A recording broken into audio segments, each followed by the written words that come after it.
Okay, pre-algebra. We're working on going into chapter 4, looking at distributive property, using a few new tools on the board to help you read just a little bit better my handwriting.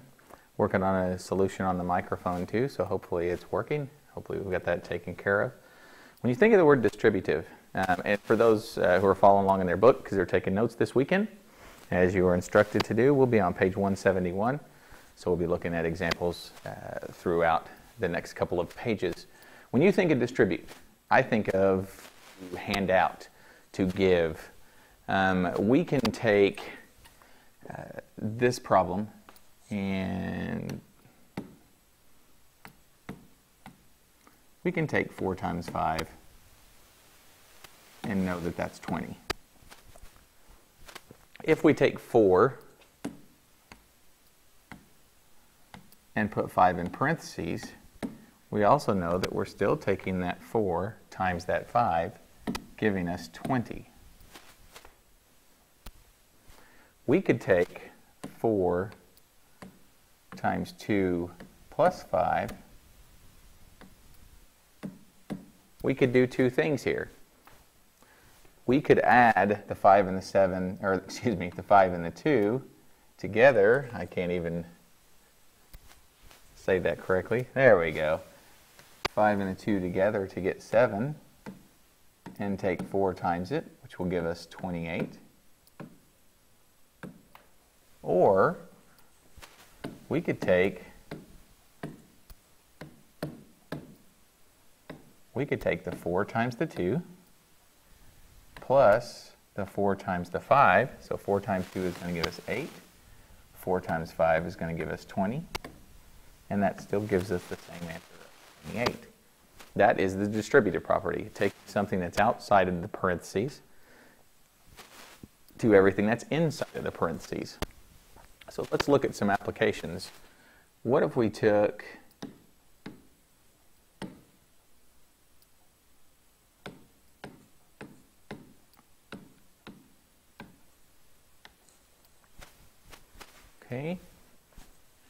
what if we took that problem?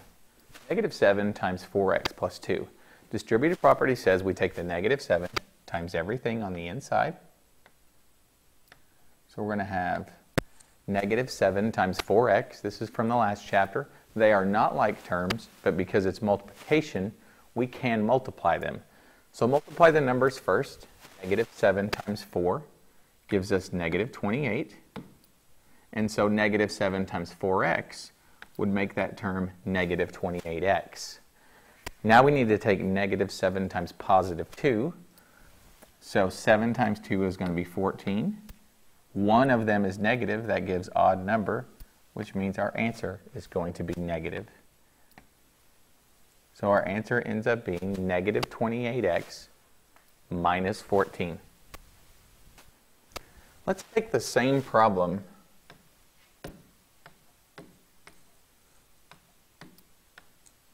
and let's move the negative 7 to the right side of the parentheses. Will that make any difference? What do you think? Okay, if you thought, no, that doesn't make any difference, you are right. It is multiplication, but we still need to take the negative 7 times the 4x and the negative 7 times the positive 2. Again, we come out with negative 28x minus 14.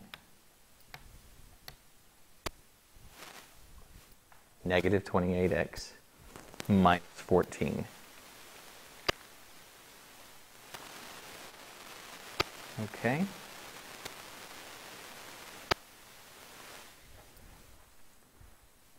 Let's look at some more examples.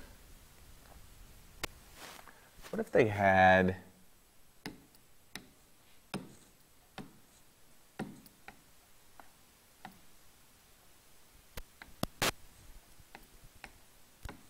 something like this? 4 times 2x minus 5x. If we want to use the distributive property, let's go ahead and make this 2 steps. We're going to take the 4 times the 2x and the 4 times the negative 5x. 4 times 2x is going to give me 8x. 4 times 5x is going to give me 20x. Count those negative signs. So 4 times negative 5x gives me a negative x. Now tell me something about 8x and negative 20x. Since it is subtraction, they have to be like terms. Are 8x and negative 20x like terms? The answer to that is yes. They both have a single x. So we know in our answer there will be a single x. So we need to take the numbers 8 and subtract 20 from them. This is our positive and negative effect. Which number is bigger, the 8 or the 20? The 20 is bigger, so we know that our answer is going to be negative. And then we just take 20 minus 8. So our final answer is negative 12x. Again, we took the x out of x minus 20. Ignore the negative sign. 20 is bigger, so the sign out in front of it is negative. And then 20 minus 8 gives us our negative 12.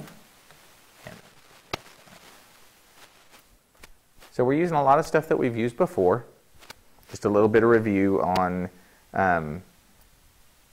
using those positives and negatives together. Okay, I believe that's it. It's a pretty short one. Just a few examples. We'll be ready to go on Monday. Hope you have a great weekend.